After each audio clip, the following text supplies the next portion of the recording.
आज प्रोग्राम की शुरुआत जैसे हमने की थी हुमैरा अली असगर के केस के हवाले से, रात गए एक और चमकता जगमगाता सितारा पाकिस्तान की मीडिया इंडस्ट्री का, उसके बारे में ये दिल खराश ख़बर कि उनकी डेड बॉडी उनके अपार्टमेंट से पाई जाती है। और सितम ज़रीफ़ी ये कि ये कोई फौरी डेथ के बाद ये डिस्कवरी नहीं होती है, ये काफ़ी दिन पुरानी डेड बॉडी है। कर चंद लम्हों के लिए इंसान सोचता है कि आप एक ऐसी इंडस्ट्री का पार्ट हैं जहां आप पब्लिक फ़िगर हैं, आपके पता नहीं सैकड़ों हज़ारों फ़ैन्स होंगे, आपके सैकड़ों जानने वाले होंगे, एक शहर, एक इंडस्ट्री जिसने आपको अपनाया है, कोई ऐसे कॉलीग्स होंगे जिनके साथ आप दिन रात काम करते हैं, उनके साथ उठते बैठते हैं, उनसे हंसी मजाक करते हैं। लेकिन क्या इन सब चीज़ों के बावजूद आप इतने अकेले होते हैं कि आपके आखिरी लम्हात में आपके साथ कोई नहीं होता, कि आप अगर 3-4 हफ़्तों से गायब हैं तो किसी की ज़िंदगी, किसी के दिल, किसी की रूटीन में कोई फ़र्क नहीं पड़ रहा। मैंने प्रोग्राम के आगाज़ में एक मिसाल दी थी कि हमारे पास अगर कोई गली का स्ट्रे एनिमल भी हो और हम उससे मानूस हो जाएं और हम उसको रोटी डालने लग जाएं या उसके लिए पानी या दूध का इंतज़ाम कर दें, तो 1 से 2 दिन अगर वो जानवर हमारे घर नहीं आता तो हम परेशान हो जाते हैं। हम सोचने लग जाते हैं कि ये किधर चला गया, कहीं उसको कुछ हो तो नहीं गया, एट्सेट्रा एट्सेट्रा। लेकिन यहाँ हमारे इर्द गिर्द रहने वाले इंसान जिनके साथ हम अच्छा वक्त गुजारते हैं, जिनके साथ हम प्रोजेक्ट्स कंप्लीट करते हैं, क्योंकि पिछले साल अगर मुझे याद है हुमैरा ने एक रियलिटी शो में भी पार्टिसिपेट किया था जिसकी वजह से दिन रात जो उनका रहना था वो अपनी कॉलीग्स के साथ था। वन वुड इमेजिन कि आपकी बॉन्ड्स, आपकी दोस्तियाँ, आपके एहसास के रिश्ते मजबूत होंगे, लेकिन इसके बावजूद जब इस किस्म की ख़बर पता चलती है, और इस वक्त मेरे ख़्याल में जितने भी लोग अपनी राय का इजहार कर रहे हैं, एक गिल्ट भी है, एक शर्मिंदगी भी है, एक नदामत भी है, एक रिजॉल्व नज़र आ रहा है कि आइंदा ऐसा नहीं होना चाहिए, काश हमें मौका मिल जाता और हम उसकी दिलजोई कर लेते या पता चलता कि क्या हुआ है, क्या नहीं हुआ, एट्सेट्रा। लेकिन एट दैट टाइम अगर आप नोटिस करें, सबकी ज़बान पर यही बात होगी कि हाँ, हम जानते हैं उनको and we know her well, लेकिन बहुत अरसे से हमारी मुलाकात नहीं हुई। तो इसका मतलब ये बात सही है कि जो UN की रिपोर्ट कहती हैं कि इस वक्त दुनिया का सबसे बड़ा पेंडेमिक तन्हाई का पेंडेमिक है। आपके इर्द गिर्द बहुत लोग हैं, आपके सोशल मीडिया पे शायद लाखों की फॉलोइंग है, लेकिन आप जिस किस्म की डिबिलिटेटिंग तन्हाई महसूस कर रहे हैं, जो लोनलीनेस का आलम है, उसमें इंसान वाकई टूट और बिखर जाता है। तो आइए ज़रा इस पे बात करते हैं। ख़ास तौर पे इसमें एक एंगल इमोशनल हेल्थ का भी है, मेंटल हेल्थ का भी है, और वो एक बड़ा ब्रूइंग क्राइसिस है हमारे मुल्क में, जहाँ पे एक यूथफुल पॉपुलेशन है, लेकिन अनफॉर्चुनेटली हम पॉलिसी लेवल पे, नेशनल लेवल पे और सोसाइटल लेवल पे इसके बारे में कुछ नहीं कर रहे हैं। So let's talk about that. हमारे साथ मौजूद है my very dear friend Zubiya Motiwala. You know her as a talented fashion designer but also as someone who feels very deeply about these social subjects and has volunteered in a number of initiatives. बहुत शुक्रिया ज़ूबिया हमारे साथ मौजूद होने के लिए। इसके अलावा वजीहा ज़फ़र हमें ज्वाइन कर रही हैं, very accomplished psychologist. Again this pertains to her field, तो मैं शुरुआत उन्हीं से करना चाहूँगी। Thank you so much Wajiha for making time. Wajiha, क्या कहोगी, अभी हतमी तौर पे नहीं कहा जा सकता कि is this a natural death, is there foul play, लेकिन कुछ इंडिकेटर्स इस वक्त ये इशारा कर रहे हैं, और जिस तरह हमें नज़र आ रहा है कि it could be that it could be a suicide, it could be that somebody has attempted या has lost all will of staying alive. आप अपनी प्रैक्टिस में और बाकी भी हमारे पास जो सर्वेस आ रहे हैं, ये नंबर्स बढ़ते चले जा रहे हैं, यानी ज़िंदगी की उमंग, आगे बढ़ना, जीना, मुश्किल हालात से निपटना, उनसे फ़ाइट करना, ये हमारी विल कमज़ोर पड़ती जा रही है। क्या ये कहना सही होगा? अस्सलाम वालेकुम। जिस तरह बिल्कुल ये कहना सही होगा, और देखा जाए तो क्लिनिकल पर्सपेक्टिव से अगर मैं देखूं तो मैक्सिमम जो केसेस आ रहे हैं वो आइसोलेशन, और आइसोलेशन की मैंने जो बहुत बड़ी रीज़न देखी है, जो फैक्टर्स देखे, एक तो हमारा सपोर्ट सिस्टम वैसा नहीं रहा जैसे हुआ करता था। मतलब अब लोग ज़्यादा जजमेंटल हो गए हैं, स्टेटस कॉन्शियस हो गए हैं, अब बहुत ज़्यादा प्रेशर आ गया है अच्छा दिखने का, अच्छा रहने का, लाइफस्टाइल का, किसी को घर भी बुलाना है तो बड़ी परफेक्शन होनी चाहिए। जो जजमेंटल चीज़ आ रही है वो बहुत ज़्यादा आ रही है। इवन अब जो सपोर्ट सिस्टम है फैमिली का भी, वो भी उस तरह से नहीं देखा जा रहा। बच्चे बहुत ज़्यादा स्ट्रगल कर रहे हैं क्योंकि जनरेशन चेंज आया है। तो जब जनरेशनल चेंज आता है, न्यू आइडियाज़ आते हैं, तो ओल्ड जनरेशन के भी वो मुश्किल होता है उनके लिए एक्सेप्ट करना। तो फैमिली का जो एक बॉन्ड है वो भी बहुत मिसिंग है, एक बहुत बड़ा चंक हम देख रहे हैं मिसिंग है लाइफ में। एंड सेकेंडली फ्रेंड्स का जो बॉन्ड है वो बहुत आर्टिफिशियल और सुपरफिशियल हो गया है। ज़्यादातर जो फ्रेंडशिप्स हैं उनके कोई ना कोई बेसिस होती हैं जो मेटेरियलिस्टिक बेसिस होती हैं। मतलब किसी के पास गाड़ी है तो उससे दोस्ती कर ली, आईफोन है तो कैमरे के लिए कर ली। बहुत सारी बेसिक इस तरह की एक स्टैंडर्ड सेट कर दिए गए हैं फ्रेंडशिप्स के। ये वजह है कि अक्सर लोग अपनी बात शेयर करते हुए भी, अपना गम शेयर करते हुए भी घबराते हैं कि हमारी बात आगे ना चली जाए, हमें जज ना किया जाए, या ये ना समझा जाए कि हम कोई फेक कर रहे हैं, टेंशन सीकिंग बिहेवियर कर रहे हैं। तो इसी तरह ये बहुत कॉमन फैक्टर्स देखे जा रहे हैं।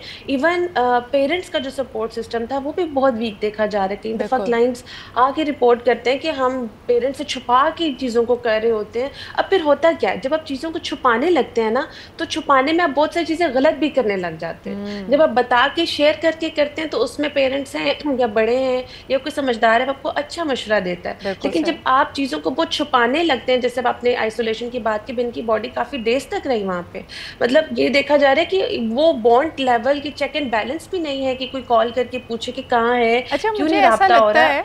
क्योंकि ये दूसरा वाक़या वजिया, आई डोंट नो कि मैं इस अजम्पशन में सही हूँ या नहीं, लेकिन मेरा जहन ये कहता है कि इसका मतलब है कि longer period of isolations are already being experienced. हमारा ये नॉर्म बन गया है कि कोई शख्स 10-10 दिन हफ्ता भर गायब रहेगा, फिर कहीं सोशली शायद मुलाकात हो जाए या किसी प्रोजेक्ट के ज़रिए मुलाकात हो जाए, तो उसका इतने अरसे नज़र ना आना किसी के लिए भी मेरे ख्याल में परेशानी का बायस नहीं बन रहा। Zubia, how do we make sense of it? क्योंकि आप मेरे ख्याल में आपका इंटरेक्शन प्रोफेशनली भी हुआ था हुमैरा से, and maybe it was many moons ago, तो आप उसको इतना अप्रोप्रिएट नहीं बता सको, लेकिन जो हम नोटिस करते हैं कि आप सोशलाइज भी करता है इंसान, अपना लाइफस्टाइल जो हम देखा जाए तो मिसाल के तौर पे काम अगर रोज़ नहीं भी कर रहा तो जिम रोज़ जा रहा है, रोज़ खाना लेने के लिए जा रहा है, और हो सकता है कहीं से कॉफ़ी लेने के लिए जा रहा हो, तो कोई तो रूटीन होगी ना। यानी या हमारी ये नॉर्म्स बन चुके हैं कि हम 10-10 दिन 12-12 दिन हम सोशल ब्रेक ले लेते हैं, हम कहीं नहीं निकल रहे होते, हम घर में होते, तभी किसी को परेशानी नहीं होती कि हम हैं या नहीं हैं। एक्चुअली आई फील ये काफ़ी नॉर्मलाइज हो गया ड्यूरिंग कोविड, क्योंकि हमारी आदत हो गई कि पहले हम यही सोच रहे थे ना कि पहले जो भाग दौड़ और मिलना जुलना और मीटिंग्स एक्सेट्रा होती थी, वो हमने रियलाइज़ किया कि ड्यूरिंग कोविड हर बात पे मिलना ज़रूरी नहीं है, और फ़ोन पे भी बात हो सकती है, और कनेक्शंस थोड़े से वो हो गए। सब ने ये सीख लिया कि हम अकेले या अपने घर में अकेले रह सकते हैं, लेज़ी भी हो गए हमें एफर्ट लगने लगी ना कि भाई किसी से मिलना है, और नॉर्मलाइज हो गया ना कि आप रह सकते हैं अकेले, आप अपना काम खुद कर सकते हैं। You don't have to be dependent on everyone, you don't have to be dependent on your parents. आप मतलब हमारी सोसाइटी में वैसे ही बच्चा जो है ना, आई फील के जो साथ रहते हैं लोग, वो तो 40 साल के भी हो जाते हैं, फिर भी अपने पेरेंट्स पे डिपेंडेंट रहते हैं। लेकिन ये बात अच्छी है, लेकिन ये बड़ी अजीब सी, ये देखें, this is where the society right now is debating. कई दफ़ा हम अपने माशरे में इस बात को बड़ी एक बुराई के तौर पे बयान करते हैं कि यार देखो 25 साल का हो गया, 32 साल का लड़का हो गया है, अभी तक सारी फैमिली जॉइंट फैमिली के तौर पे रहती है, थोड़ी इंडिपेंडेंस दें, थोड़ी स्पेस दें। फिर ऑन दी अदर हैंड आपको मिलते हैं ऐसे लोग जो अपना घर बार, यानी हो सकता है फैमिलीज़ किसी और शहर में रहती हैं, यहाँ अकेले माश के लिए आए हुए हैं, अपनी जॉब्स के लिए आए हुए हैं, अपनी करियर्स के लिए आए हुए हैं, और ना सिर्फ पाकिस्तान में, पाकिस्तान से बाहर भी जाते हैं। लेकिन ये जो हम हमेशा कहते आए थे कि इंसान एक माशरती हैवान है, man is a social animal, हमारे सोशल कनेक्शंस हमारे लिए ज़रूरी होते हैं, क्या कोविड ने हमारे जहन को रीवायर कर दिया? जैसे आपने कहा कि अब किसी से मिलना, किसी के साथ प्लान बनाना, इसमें एफ़र्ट लगती है, इसमें थोड़ा सा इनकन्वीनियंट होना पड़ता है, यानी आपको कभी होस्ट करना पड़ेगा, कभी आपको खुद उठ के एक इनकन्वीनियंट टाइम पे दूसरे के पास जाना पड़ेगा। क्या we don't want to do that? This is too much of an effort for us now. What do you think, Subia? Yes, I feel it is an effort, and I feel कि काफ़ी unnecessary चीज़ें जो पहले हम करते थे वो हमने करना बंद कर दी, and we took out more time. But the thing is, the time needs to be productive. ये नहीं है कि आप you're wallowing in your silence and in your grief and in your isolation कि भाई मेरे पास कोई नहीं है जाना. You need to create things for yourself. आपके पास अगर टाइम बचा है तो it has to be productive. ये नहीं है कि आप वो टाइम जो है वो अकेले आप घर में बैठे हैं, आप इंतज़ार कर रहे हैं कि दूसरे लोग आपसे कनेक्ट करेंगे।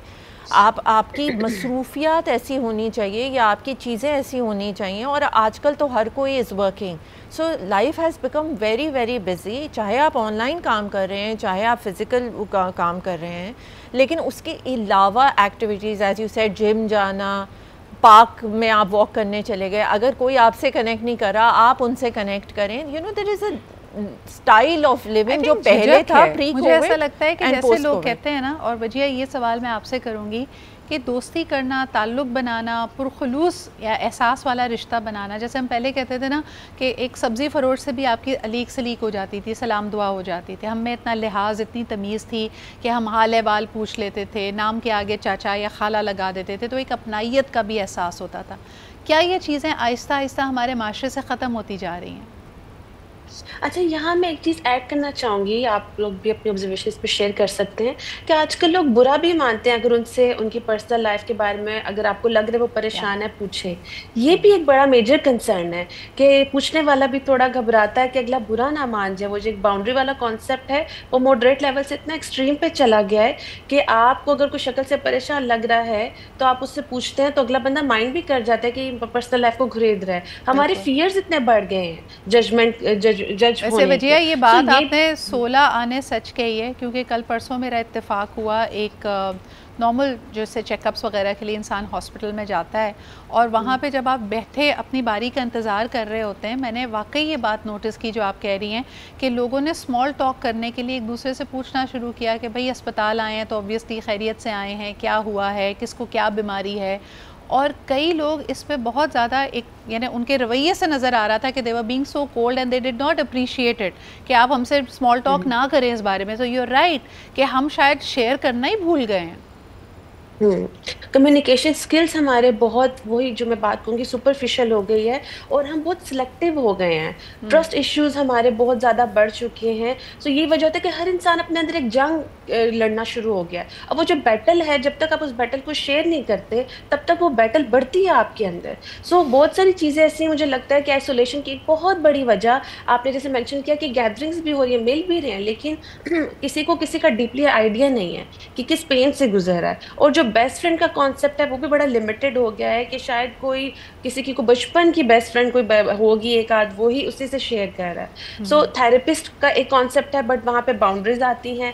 थेरेपिस्ट के साथ आप ऑल द टाइम नहीं उसमें कर सकते उनके साथ कन्वर्जेशन। सो यहाँ पे मैं एक चीज़ ऐड करना चाहूँगी कि हमारे सोशल नॉर्म्स हैं वो बहुत हद तक एक जो उसकी नॉर्मलाइजेशन सेट हो गई है वो बहुत टॉक्सिक हो चुकी है। इसी वजह से जो हमारी मेंटल हेल्थ है, क्योंकि आपने खुद बड़ा अच्छा मेंशन किया कि इंसान माशरती हैवान है, तो जब उसकी माशरे से कनेक्टिविटी ही टॉक्सिसिटी पे बेस हो गई है तो वो डेफिनेटली ज़्यादा सफ़र करता है। और बहुत सारी बीमारियां इसलिए भी इन्वाइट होती हैं मेंटल हेल्थ, फिजिकल हेल्थ की, कि हमारा वो एक जो सर्कल है वो इतना हैप्पी सर्कल नहीं रहा, वो बड़ा सुपरफिशियल सर्कल हो गया। इसमें ना मैं आप दोनों से एक सवाल करना चाहूँगी कि जो इंसान इतना बिखरा हुआ महसूस कर रहा है या किसी बात पे उदास है, डिप्रेशन में जाता है, वन अंडरस्टैंड्स कि उसकी कोई ना कोई एक्सपेक्टेशंस या तवक्कुआत पूरी नहीं हुई हैं। अभी हम ब्रेक पे जाते हैं, ब्रेक से वापस आके ये बात करेंगे कि ये कौन सी तवक्कुआत हैं जो इंसान को सबसे ज़्यादा परेशान करती हैं।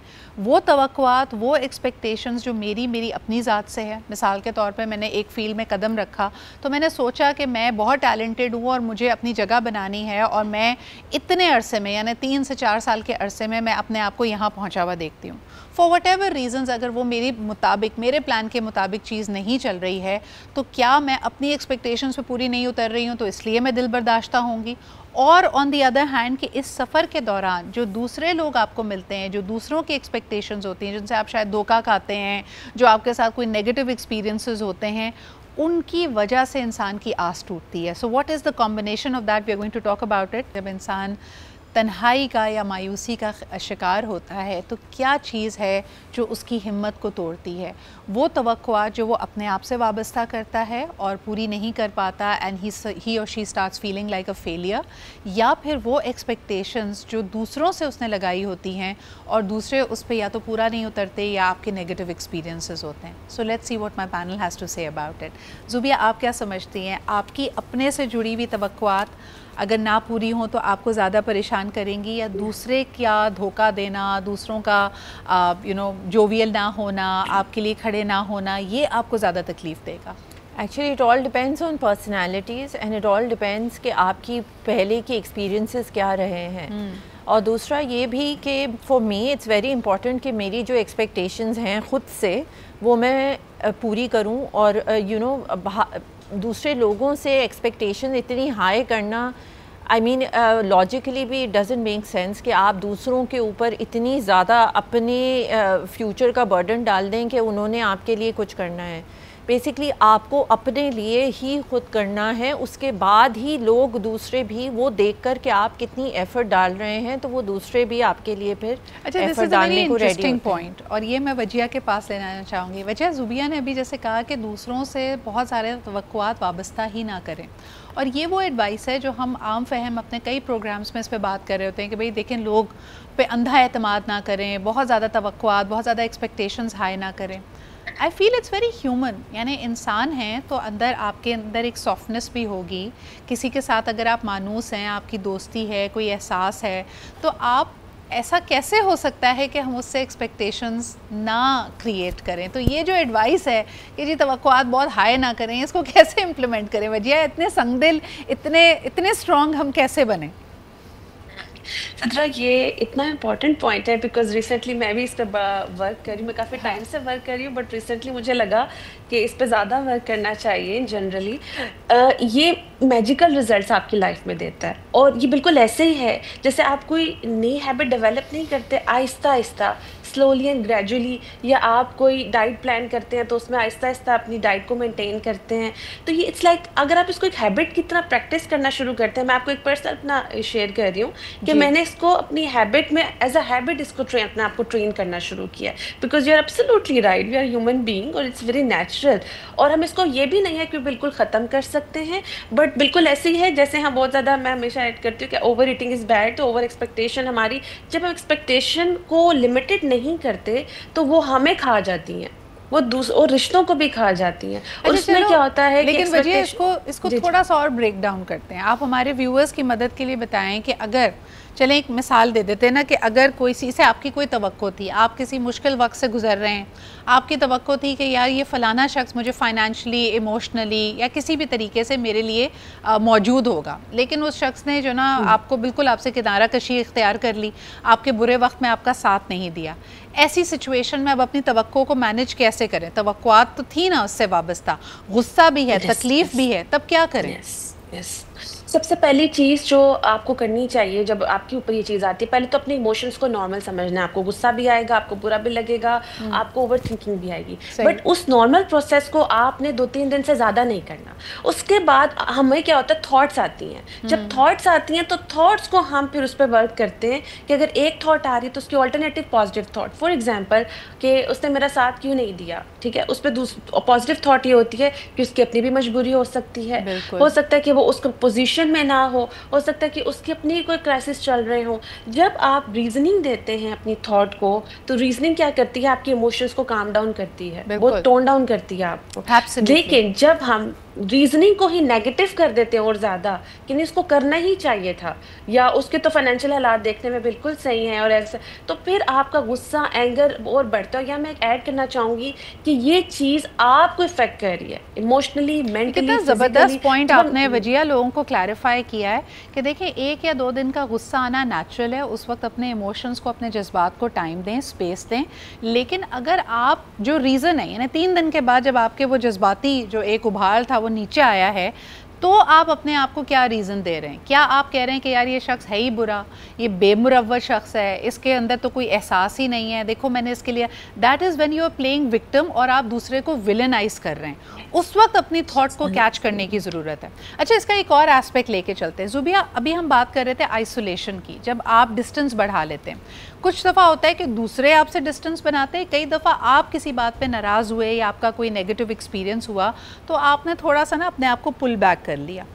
मेरा ये एक्सपीरियंस है कि 99% दफ़ा जब आप अपने आप को पुल बैक करते हैं, जब आप खामोशी इख्तियार करते हैं, आपका कहीं ना कहीं दिल चाह रहा होता है कि लोग मेरे पीछे आएँ, मुझे मनाएं, मुझसे पूछें कि तुम खामोश क्यों हो गए हो। और बहुत तकलीफ़ उस वक्त इस बात की होती है कि आप अपने आप को पुल बैक कर लें और आपको कोई मनाने ना आए, कोई आपको ना पूछे कि यार तुम चुप क्यों हो गए हो, या तुम रोज़ाना हमारे दोस्तों के दरमियान बैठे थे, कौन सी बात बुरी लग गई है कि तुम अलग हो गए हो। हाँ, ये ज़रूरी है। एक्चुअली होता यही है कि अगर देखें, आगे जाके लड़ना और झगड़ना और ये सोचना और एकदम ही टॉक्सिक उसमें चले जाना से बेहतर है कि आप थोड़ा सा साइड हो जाएं और थोड़े से खामोश हो जाएं। हाँ। ठीक है, अगर आपकी फ्रेंडशिप सामने वाला वैल्यू करता है तो वो खुद ही आपसे कनेक्ट करेगा। इसमें आपको एक टेस्ट भी आ जाता है ना, एक inadvertently you getting a test done कि भाई आपकी इम्पोर्टेंस है कि नहीं है। अगर है तो ठीक है, very good, excellent, you can work it out, communicate, बैठ के बात करें, आप बताएं कि आपको क्या हो सकता है, आपने गलत सोच लिया, हो सकता है उनसे गलती हो गई हो। दूसरा, अगर इस तरह का नहीं है दिन से अल्हम्दुलिल्लाह, अच्छी बात है, मुझे पता चल गया कि ये they are not friends with. अच्छा, मैं अजराहन मजाक की बात कह रही हूँ, लेकिन हमारे देसी हाउस होल्ड्स ना बच्चों को इस चीज़ के लिए फ़ौरन तैयार करते हैं। आप कभी अपने माँ बाप से ज़िद लगा के देखें, आप जाएं ज़रा भूख हड़ताल पे कि मैं नहीं खाना खा रहा। बहुत कम घर ऐसे होते हैं जिसमें आपको 2 दफ़ा आपका दरवाज़ा खटखटाएंगे, आपको खींच के लाएंगे, नहीं बेटा खा लो, अच्छा ठीक है तुम्हारी बात मान लें। हम कहते हैं भूख लगेगी खुद आके खाएगा। हाँ। हम छोड़ ही देते हैं। हाँ। तो मेरे ख्याल में ये ट्रेनिंग हमारे अंदर कर दी गई है। लेकिन ये बहुत ज़रूरी बात है, ये होना भी चाहिए कि भूख लगेगा तो खुद ही खाएगा, क्योंकि आपको इवेंचुअली स्पॉइल नहीं करना अपनी औलादों को, बिकॉज अगर आप स्पॉइल कर दें तो वो एक मॉन्स्टर बन जाते हैं। नहीं, लेकिन एट द सेम टाइम चलो इसको थोड़ा सा हम सेंसिटिव होके भी देख लेते हैं। वजिया, क्या किया जाए? यानी बहुत सारे टीनेजर्स के साथ ये बात होती है कि वो घर में नाराज़ हो जाते हैं, उनका एटीट्यूड ऐसा होता है, और अक्सर आप उनसे बात जब करती होंगी, जब काउंसलिंग में भी वो जाते हैं, तो टीनेजर्स का, यंगस्टर्स का कहना है मुझे कोई नहीं समझता, और वो अपने आप को ये पुल बैक करके, pulling back is a cry for help. अगर आपके घर में कोई टीनेजर, कोई नौजवान शख्स, कोई भी शख्स ज़रूरत से ज़्यादा सो रहा है, ज़रूरत से ज़्यादा जाग रहा है, उसको भूख बिल्कुल नहीं लग रही है या उसको भूख बहुत ज़्यादा लग रही है, या वो चिड़चिड़ा हो रहा है या वो बहुत खामोश हो रहा है, these are all signs, these are all cries for help. Wajiha, deal कैसे करें इसको? सिद्रा, बिल्कुल ये कोपिंग मैकेनिज्म है। कुछ लोग बहुत ज़्यादा कोल्ड हो जाते हैं अपने आप को ही लेके। आपने डायरेक्ट क्वेश्चन किया कि इस पे क्या करना चाहिए। देखें, इसमें जब कोई अटेंशन, हर बिहेवियर अटेंशन सीकिंग नहीं होता है। कुछ बिहेवियर वाकई ही वो अटेंशन डिमांड कर रहे होते हैं और उनकी ज़रूरत होती है, दे नीड दैट, क्योंकि दुनिया से उन्हें अटेंशन, देखें एक इंसान अपने घर वालों से एक्सपेक्ट ज़्यादा करेगा या करीबी दोस्तों से एक्सपेक्ट करेगा कि उसको मनाया जाए या थोड़ा सा उसके नखरे उठाए जाएँ। हाँ, अगर ये चीज़ बहुत ज़्यादा होती है तो फिर उसमें you need to set boundaries. But it's very important कि अगर बच्चा खाना नहीं खा रहा या वो अपनी इमोशंस को नहीं एक्सप्रेस कर पा रहा, उसको यही तरीका आता है, तो आप उससे बैठ के बात करें।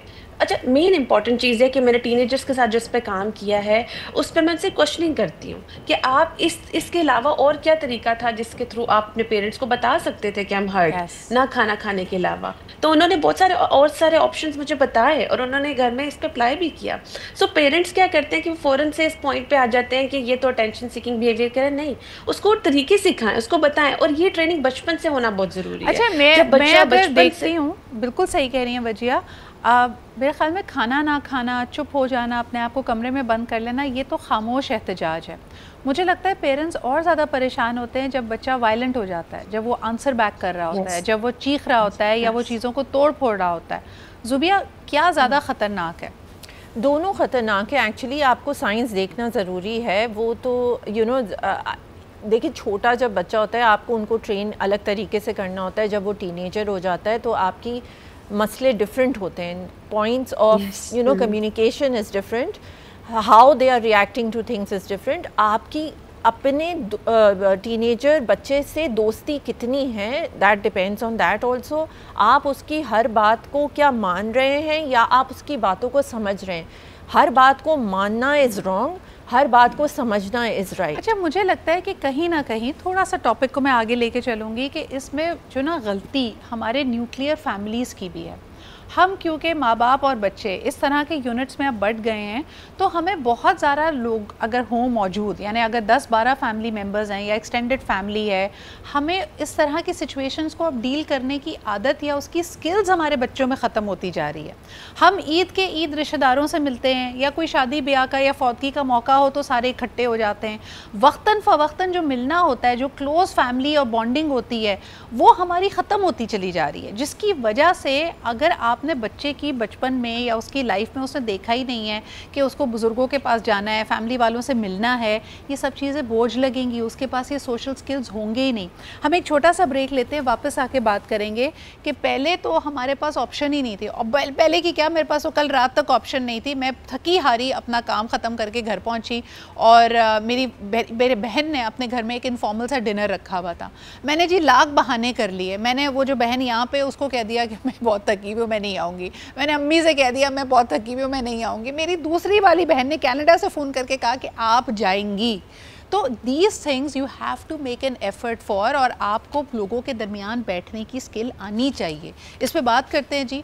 सो we are going to talk about the fact कि आजकल के बच्चों को या घर वालों को भी अगर आप ये लीवे देते, नहीं जी फ़लाने रिश्तेदार से मिलने को मेरा दिल नहीं चाह रहा, ठीक है जी पूरा मोहल्ला इन्वाइटेड है मोहल्ले की किसी शादी में, लेकिन हमें नहीं जाना। ये जो सेल्फ डिक्लेयर्ड आइसोलेशन है, ज़ूबिया और मैं ऑफलाइन बात कर रहे थे, इसकी एक बड़ी वजह यह है कि हमें growing up in the 90s हमने बड़े मनफी रवैये भी देखे। हमारे बड़े बुज़ुर्ग कई ऐसी बातें भी बोल जाते थे जो उनको ख्याल नहीं होता था कि यार ये सारी ज़िंदगी के लिए स्कार कर जाएंगी। बॉडी शेमिंग होती थी, कोई आपके बालों पे रिमार्क कर देता था, कोई आपके चश्मे पे रिमार्क कर देता था। ग्रोइंग अप जो आपका एडोलेसेंट फेज़ होता था, हमने तो बड़ी बुरी बातें सही हैं, लेकिन उसका नतीजा ये निकला है कि अब हम हाइपर प्रोटेक्टिव हो गए अपने बच्चे के लिए, कि अगर हमारा बच्चा बहुत दुबला है या उसके सोशल स्किल्स अच्छे नहीं हैं या वो बैठ के बीच में बात नहीं कर पाता, हम उसको वो ओकेजन ही नहीं दे रहे।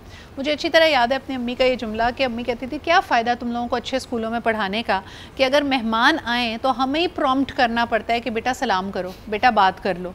लेकिन आजकल का बच्चा सलाम क्या, वो अगर बीच में आके बैठ जाए यही बड़ी गनीमत है। So what have we done as a society to our households, to our social interactions? Let's talk about that. Wajiha ये बात आपसे शुरू करती हूँ। मुझे बताएं, लाइक माइंडेड लोग जो हमारे जैसे सोचते हैं, हमारे स्कूल में जाते हैं, हमारे जैसे हैं, उनसे बात कर लेना, उनसे सिविल तरीके से उनके दरमियान बैठ जाना, ये तो कोई बड़े मार्के की बात नहीं है। लेकिन हमारे बच्चों को जब हम नेगेटिव सिचुएशंस या थोड़ी सी अनकंफर्टेबल सिचुएशंस जो फैमिली इंटरेक्शंस की या लार्जर ग्रुप्स की होती हैं, उसमें हम डालना ही नहीं चाहते, उसमें हम हाइपर प्रोटेक्टिव हो जाते हैं, हम लड़ पड़ते हैं अगर हमारे बच्चे को कोई कुछ कह दे। क्या ये सब हेल्दी है? सिद्रा, मैं यहाँ से स्टार्ट करूँगी इस पॉइंट को कि आप ये देखें कि पेरेंट्स में क्या स्किल्स हैं। वो भी डरते हैं कि बच्चे ने अगर कोई ऐसा पॉइंट रेस किया तो उनके पास क्या स्किल्स हैं। आप नोट करें अक्सर पेरेंट और बच्चे में जो इश्यूज आ रहे हैं वो क्या आ रहे हैं कि कंफ्लिक्ट रेजोल्यूशन, कंफ्लिक्ट हैंडलिंग ही नहीं है घरों में। बच्चा या तो यस या तो नो, या तो बच्चे की हर बात मानी जा रही है या तो बच्चे को स्ट्रिक्टली नो कहा जा रहा है कि मैंने कह दिया तो कह दिया। सो ये पॉइंट्स तो घर में ही ट्रेनिंग में नहीं आ रहे, और इट्स वेरी इंपॉर्टेंट क्योंकि आजकल जो है बहुत कम एज में ही लोग जॉब की तरफ आ रहे हैं, बिजनेस की तरफ आ रहे हैं, सोशल सर्कल की तरफ आ रहे हैं। जब बच्चों को ये ट्रेनिंग नहीं दी जाती तो फिर वो डिप्रेशन में जाते हैं जब उनसे हैंडलिंग नहीं होती। फिर उनको ये लगता है कि दुनिया हमारे अकॉर्डिंग क्यों नहीं चल रही, क्यों? क्योंकि हमने बच्चे को स्पॉइल कर दिया है। ये भी स्पॉइल में आता है जब आप बच्चे को मुश्किलात हैंडल करना नहीं सिखाते, specially communication skills, conflict resolution नहीं सिखाते, तो बच्चा बहुत डिप्रेशन में जाता है। और मैक्सिमम जो मेरे पास, अगेन मैं ऐड करूँगी, जो टीनेजर के इश्यूज आते हैं वो उनमें से एक ये भी है कि बच्चों को इश्यू आते हैं कि हम फ्रेंड्स कैसे बनाएं। स्किल्स आपको बचपन, टीनेज, लड़कपन में सीख लेने चाहिए क्योंकि वहाँ से आपकी आदतें पुख्ता होती हैं, और यही वजह है कि कई बड़े लोगों में भी ये स्किल्स नहीं हैं। ज़ुबिया, हमारे सामने दो केसेस आए, आयशा खान जी जो कि बहुत सीनियर थी, हुमैरा असगर जो कि बहुत यंग थी। दोनों सिनेरियोज़ में आइसोलेशन नज़र आती है। पहले सीन में हमने बुरा भला कहा जी उनकी फैमिली को, उनके बच्चों को, कि क्या वजह थी एक बुज़ुर्ग शख्स अकेला रह रहा है और आपने हफ्ते भर तक पूछा नहीं। ऑन दी अदर हैंड, जहाँ हम टीनेजर्स और यंगस्टर्स की बात करते हैं कि जी वो अपनी ज़िंदगी में इंडिपेंडेंट हैं, मुझे तो ये दूसरा केस भी बड़ा अलार्मिंग लगता है कि कोई तो रिश्ता होगा ना, कोई खाला, चाची, मम्मा, पापू, कोई बहन भाई, कोई तो यानी इंसान की खबर ले रहा होता है। क्या ज़्यादा तकलीफ़ दे है, जब हम किसी बुज़ुर्ग को अकेला छोड़ देते हैं या जब एक यंग लाइफ अपने आप को इतना आइसोलेटेड महसूस करती है?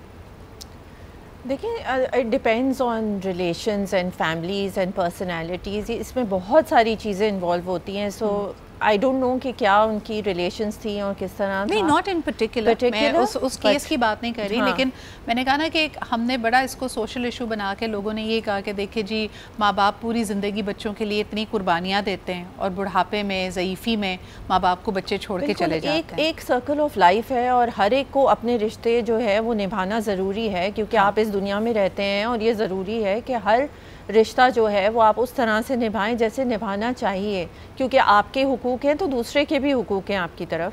तो ये चीज़ होना ज़रूरी है और ये चीज़ आपको अपने बच्चों को भी सिखाना ज़रूरी है, बिकॉज़ आजकल की जो न्यू जनरेशन है ऑब्वियसली वो काफ़ी आइसोलेटेड वैसे ही है बिकॉज ऑफ सोशल मीडिया। आप मुझे बताएं कितना टाइम हम स्पेंड करते हैं on social media. I also feel कि देखें social media is like a sounding board और अ मिरर। आप जिस जोन में है ना वो एक ऐसी एडिक्शन है, आपको वही चीज़ें और दिखाएगी। आप एल्गोरिदम ही देख लें ना, मशीन लर्निंग है। हाँ। अगर आपने कोई दुख भरी रील देखी और क्योंकि मशीन ने ये सीख लिया कि यार ये 60 सेकंड की रील थी और इसने पूरी देखी है, हाँ। तो आपको उसी तरह की वो चीज़ें और दिखाएगी। सो दैट मीन्स कि आप जिस जोन में हैं वो उसी को परपेचुएट करेगी। एक पॉइंट आपके लिए you know maybe the last message that Wajiha you can leave people with, on the other hand जब आप एक एक्चुअल जिंदा जीते जागते इंसान से मिलते हैं ना, बेशक वो आपकी दिलजोई ना करे, वो आपकी एनर्जी चेंज कर देगा। आप जिस अगर नेगेटिव थॉट में फंसे में गमगीन हैं तो वो बेशक आपको गुस्सा ही दिला देगा, लेकिन वो आपको उससे निकाल लेगा।